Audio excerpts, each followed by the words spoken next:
this is Ash and you're watching WriterGAsh. So today I'm doing a book talk on Ruin and Rising. And this is the third book in the Shadow and Bone series.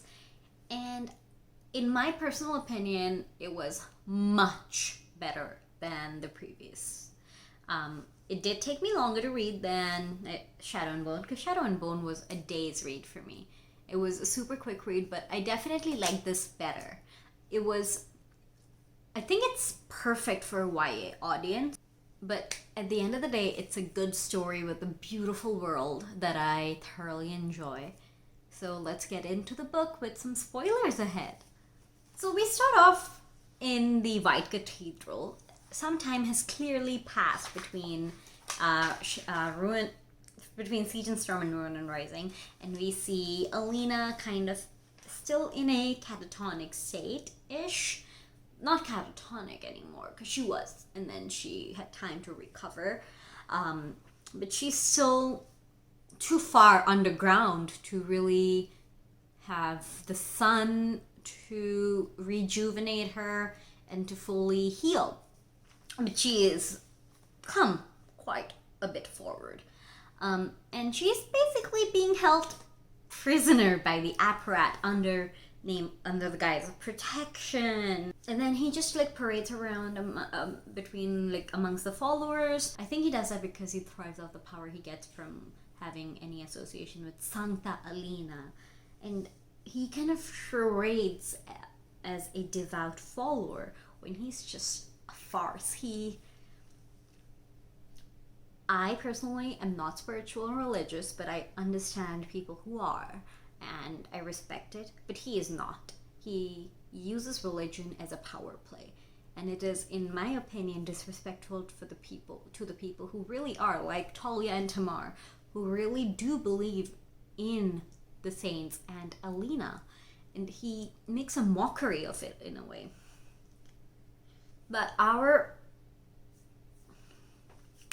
little group finally breaks out, and at this point, I did like our ensemble of characters because it gave the whole misfits working together to achieve the goal, and which is a very Six of Crows-ish thing, but this group did not have the same connection with each other. It was really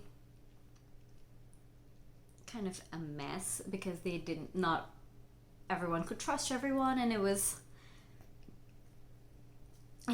just a bit of a mess. But I did like seeing Jenya, David, and Mal. Mal is a lot more palatable in this book again. It's okay that Alina ended up with him at the end. I'm not a shipper of it. I also don't ship her with anyone. I've said that in every video I've filmed. I kind of wish that at the end things ended differently, which I will talk about soon. Anyway, going back.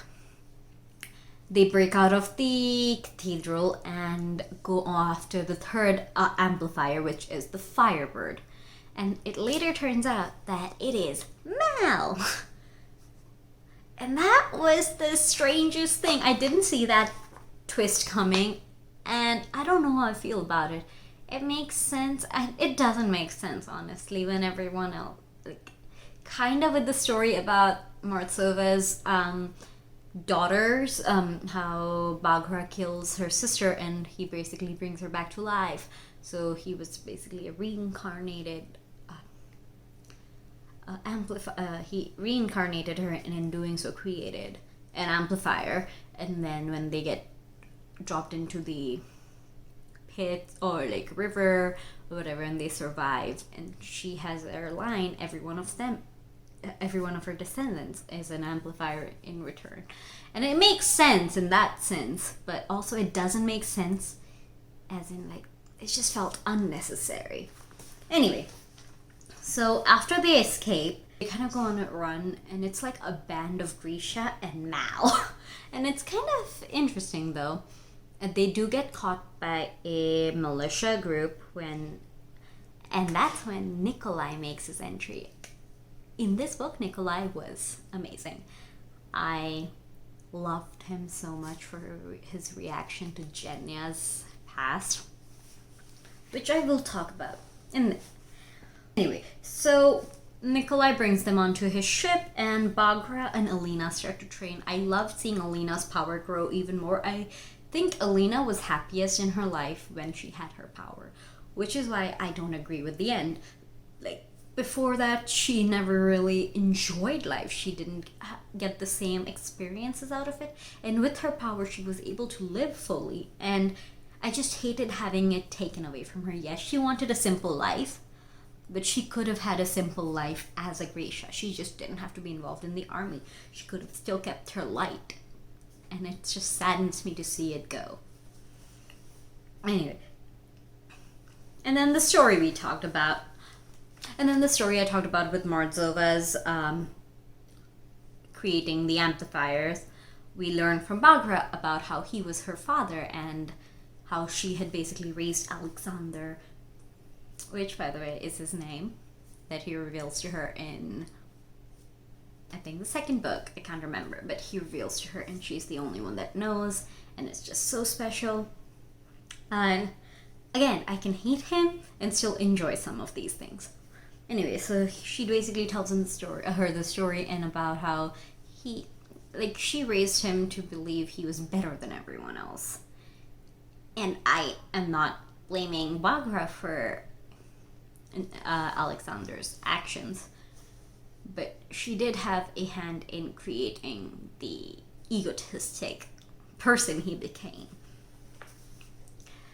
And most of it was on him for letting it get so out of hand, but she started the sparks in the flames.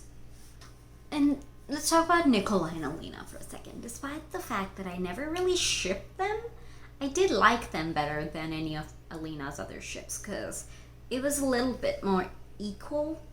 Yes, he's the prince, but she's also Sankta Alina. And it makes sense, because he did treat her with respect. Yes, his intentions were related to power, but I think he did care about her, and he never belittled her, which is something that's super important to me, which is why I didn't like Mal, because he does belittle her in ways. But also, like I mentioned, he grew on me. It's fine. I don't have the strong connection with these characters to care too much. Going back, I loved Nikolai for actually standing up to his father. Nikolai finds out that his father had been raping Genya, and that is how he got sick, because Genya applied a tonic, something to her skin or something that the king was repeatedly exposed to, getting him really, really sick. And in revealing that, she basically reveals he raped her. And Nikolai banishes his father and mother, because his mother was equally as bad. His mother his mother was also responsible, because she knew about it, and instead of doing something about it as the adult in that situation, she blamed the child, and that pisses me off.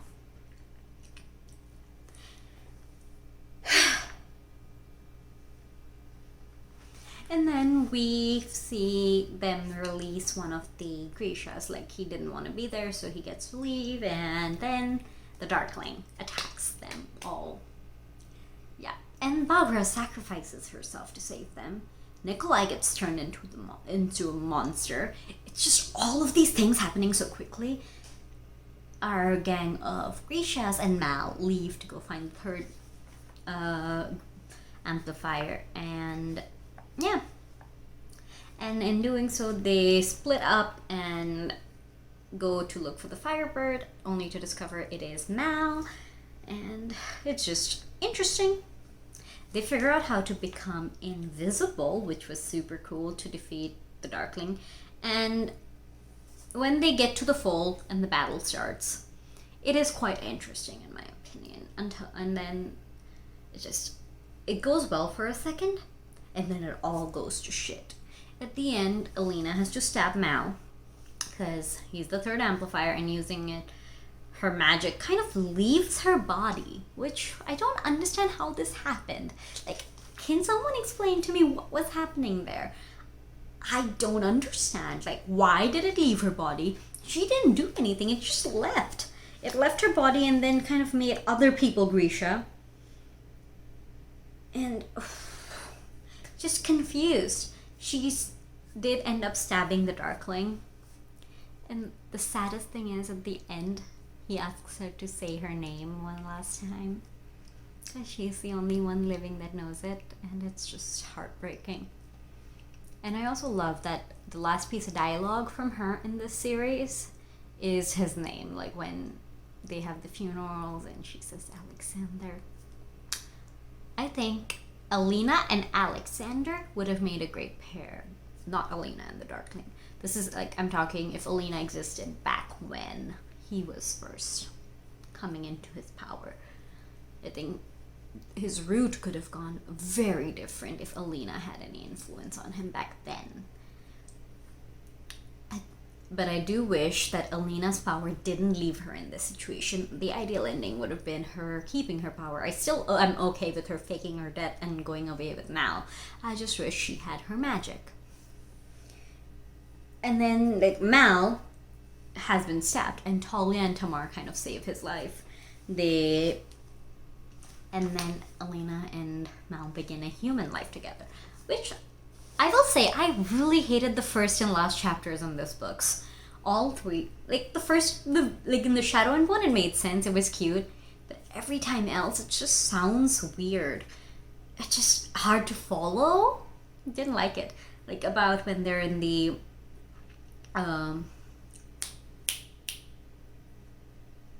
what's it called? When they're at the old orphanage that they're going to be running, they do take the little boy who was helping Bagra with them, and I do love that. And I'm excited. I'm glad that Alina is happy. I just wish she could be happy with her magic. And also at the end, the Sun Summoners somehow like save Nikolai and destroy the fold, which is great because Alina's magic basically created many Sun Summoners, which allowed her to do it. So could it be that by combining all three amplifiers, she created so much magic that it like spread itself amongst people to help control, like to help end the Darkling's actions? Okay, so now that we've talked about Rune and Rising, I wanted to talk about the Darkling chapter, The Demon in the Wood, real quick. I found that super interesting. I think that was one of my favorite chapters I've read so far in the Shadow of Bone series. Just loved how we see his backstory, really. He's just this like little kid who has too much hope. It's heartbreaking. Like I said, Bagra plays a huge role in why he became the way he did. She kind of encouraged him to think of himself as better than everyone else. And he had, like I said, he had the potential to be good. If he had just found someone like Alina back when he was a child, he could have done good in the world. And I think the fact that people use him, especially the non-Grisha, really try to take advantage of him in this story, really gets to him. How he constantly is faced with situations where he has to face prejudice against Grisha. He just, at one point, he just wanted to create a world where people like him could feel safe, where he could just stay, where he didn't have to move all the time. And I get it. Like, that Darkling was a child who just needed the right kind of guidance, and he didn't have that. It's just heartbreaking to know that his first friend tried to kill him so she could wear him as an amplifier. Like I mentioned before, like, I think the way the Darkling became was a product of his environment more than who he was, because he did have good in him once. He wasn't just evil. But I think with the way the world treated him, he became who he was, and he became someone who was unredeemable. It's just heartbreaking that he did, because he had potential. He had potential to be a saint himself. Him and Alina, if they had met in another life, in another time, they could have changed Ravka's course, and they could have created a world safe for Grisha in a way that the Darkling didn't. He ended up creating the Fold to create a world safe for Grisha. They could have done something to overcome all the prejudice without the negative. Anyway, so that is it for my book talk of Ruin and Rising and The Demon in the Wood. I hope you guys enjoyed the series.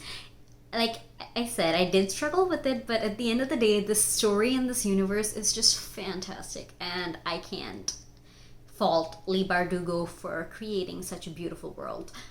Let me know what you guys thought of this book and the series, and let's keep a conversation going in the comments. I'll see you guys later. Bye bye!